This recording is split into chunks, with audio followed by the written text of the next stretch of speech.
Hey guys, and welcome back to my channel. I'm Adriana, and today we're gonna do a quick little chat budget update on our family finances for quarter 2. I'm gonna start doing like a goal setting for our family finances here on YouTube. I know I haven't filmed my May monthly or anything like that, so I'm going to pause those first 2 weeks, and then I'm just going to jump into the Q2 goals that we have for our family. But I will just tell you real quick our budget update for May, since we now are like, I think our second paycheck. We went, first week was good, second week we went over budget. So we had to, of course, replenish that and stuff like that. So I'm hoping to get week 3 up this week and do a cash stuffing. I was been busy just because it's been my birthday and Mother's Day. I just have been, and it's the end of the school season too for my kids. So it's just getting all that stuff done. But anyways, I want to talk about this book real quickly. I haven't read too much about it, but I've skimmed through the pages. It's called Good Money, and it says, understanding your choices boost your financial well-being. What I want to do here is I want to understand more the psychology of money and the choices you make. I feel like the budget that we have is good. I like it. It's finally working for our family. But I also just want to understand more of like why we do the things we do. I've always been interested more in the why of things. Go ahead and read this book this summer just a little bit. But what I was looking through is that it gives you something to do. It's like furthering your knowledge or something. And it should, right here, oh yeah, further your learning. So after it finishes a section, it tells you the things that you can read, you can watch, other things to explore, and then do. But also, so I'm gonna read this one too. This is gonna be like a little summer read too. But I also watched a Netflix documentary with Ramit Sethi. He does I Will Teach You to Be Rich. I don't know if you've ever heard of him, but he is an amazing financial guru. Tons of just experience in the personal finance world. But he has a show on Netflix that is a spin-off off of his book, I Will Teach You to Be Rich. And so after watching that a couple of times, like a couple of my favorite episodes, I have some goals now also that I want to add to Q2. So let's go ahead and get into that. So this is kind of like a journal that I like to just keep my thoughts together and stuff like that. So here's my pre-Q2 goals, and Q2 runs April, May, and June. But after watching this Netflix series with Ramit and what he was showing everybody on the shows and stuff like that, what he was working with, I have definitely changed my goals. So we're going to update it. So before, it was save money for our family trip, which we have coming up in October. And so how we were going to do that was we were going to save right off the top, which was $150 a week. So we were just going to do that right off the top. And the small goal was to get $1,200 by August 1st. So after Q2 ends, August 1st, we should have $1,200. So because my birthday just happened right now in May, the goal of ours is to bulk up our family birthday fund again for September and December. We're a family of 6. My birthday is the only birthday that falls in like the springtime. We have our 3 kids in September, and then we have my husband and my oldest son in December. So these are like heavy birthday months. So I always like to have money in there. So we're going to go ahead and bulk that up again, because we went over budget for my birthday.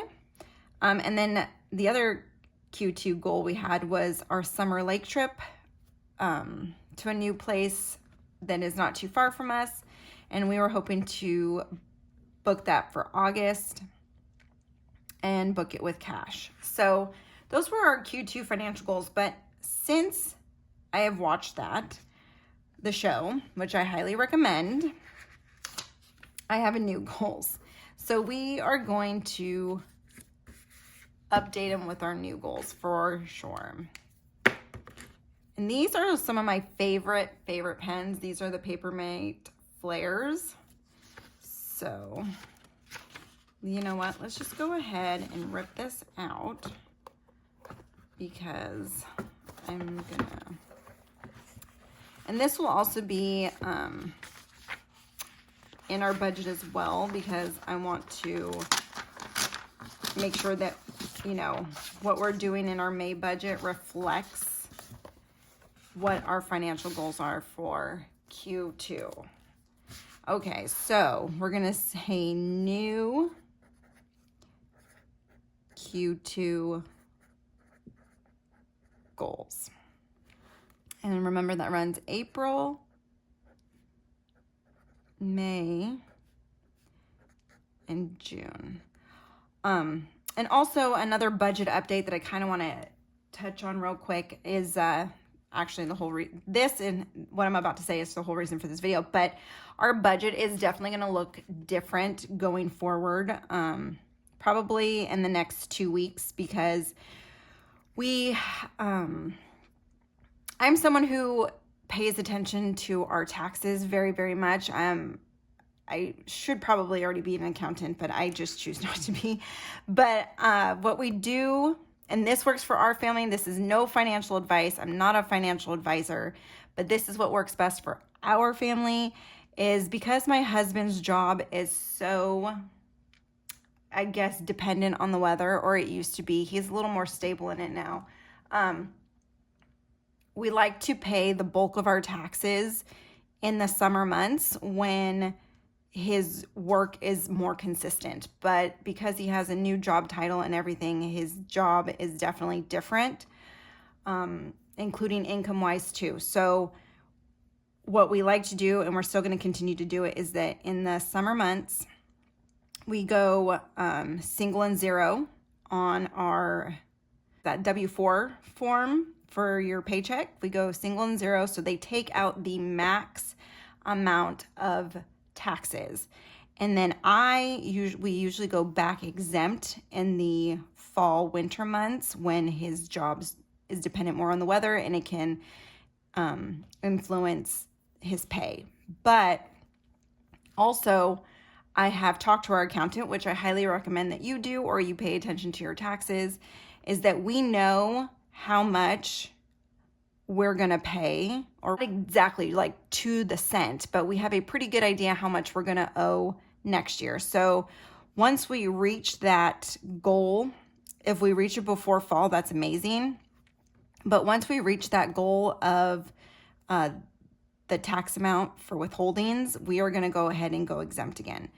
But I'm just saying what works for our family and how we have done it, and we have never owed, but this is not financial advice. We are going to claim our taxes now, heading into the summer months, into fall, in a little bit of fall, depending on how quickly we hit our goal. So that is just something you will have to watch in our future budgeting videos. So like I said before, that is not financial advice. That is what we have done and we do, and it works well. So if you have any questions about that, definitely speak to an accountant, your tax advisor, or any financial professional, I will say. Okay, so moving back to our new Q2 goals, which runs April, May, and June. Our first revised goal now is to save $6,500. And we are going to do this by saving right off the top. Saving money right off the top. So I like to have these like little steps on how we're going to do this, because that is like a reminder. That's like my action step. Like, okay, my goal is 6,500, but now how am I going to do that? That means when we get paid, as soon as that paycheck hits our bank account, it doesn't matter what's going on underneath it. This is what needs to happen first. And so we do that by saving right off the top. And then after watching this series on Netflix about finances, I have come to realize that I need to reorganize our family finances. And what I mean by that is I need to pick a lane on this one, because I do cash stuffing. So I use cash envelopes. I do digital sinking funds, which means I just have other accounts that have money for them. And then I have another checking account that holds, other money for our expenses. And I just realized that it's like a whole little, like, not beautifully mapped out kind of organization thing. Like, I was mapping out how our finances drop, like from the second that we get paid to our bank account, and then where they go. I was doing some financial money mapping, and it is very scattered. It's not like very flowy how I would like it. And so that's one of the things that Ramit Sethi talks about, is organizing your finances. And I just need to pick a lane, really, is what it comes down to, whether I want to be someone who does sinking funds, if I want to do a cash. And sometimes even this is me too, is I do credit cards. You've seen in my budget where you see where I pay our credit cards for the expenses that are on them. And I do use credit cards, obviously, because there's points and there's cash back. But it's just crazy, because I'm trying to do everything and not just one thing. So I'm going to reorganize our family finances and make it very, very simple, that like maybe even my husband could do it. So the goal for that is KISS, and that's always just to keep it simple. Because right now, like I said, I've just got so much. I've got sinking funds, I've got cash envelopes, I've got credit cards, I have our bank account, and it's crazy. It really is. And when I actually discovered this from last week when we went over, it's like, because I went over budget, I had to pull, like, it's basically pulling money from Paul for Peter to pay, like it's not all in one location. So, I am definitely going to reorganize our family finances, and I'm going to decide if we're going to do credit cards or not. And if that's keeping the expenses that we have on there, or if we just want to use one card for bills, one card for gas and groceries and that kind of stuff, because I do like using the credit card for the points and or the cash back. And then cash envelopes, like, I want to simplify that. Do I just want to do all cash envelopes, or do I want to do sinking funds in a bank account? So yeah, I just really need to pick a lane on this, because it is, when I went over budget last week, it was really hard to just make sure everything was covered, because not everything was in a central location. And then our third goal, which is the only one that is keeping from the first original one, is to bulk up our family birthday fund.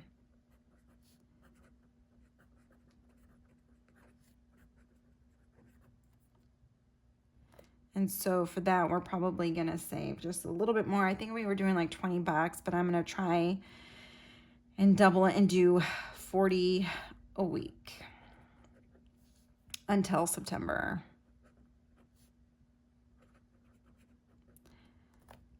But like I said, with us going single and zero on my husband's take-home pay,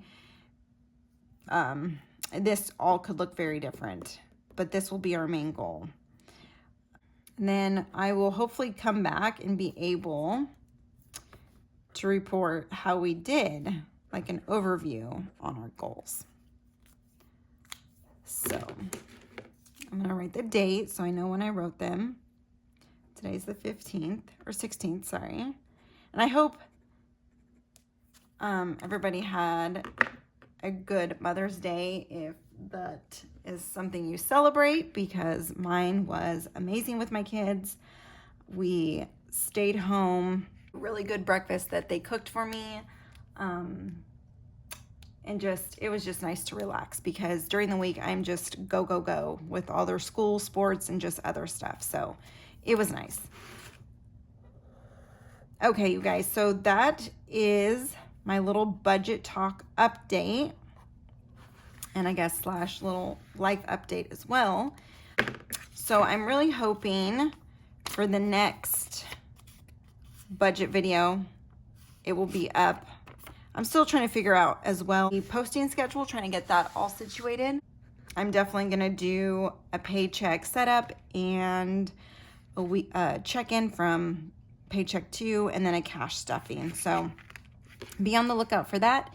If you guys have any questions or comments, please leave them in the box. And if you haven't already, please subscribe as well. Like, comment, and share is the greatest compliment. And yeah, hopefully you guys are setting up your goals as well for Q2, or you're checking in with them or setting new ones. Also expanding your knowledge on finances and stuff like that. So here's a book, Good Money. And then if you also get a chance to watch that show with Ramit Sethi on Netflix.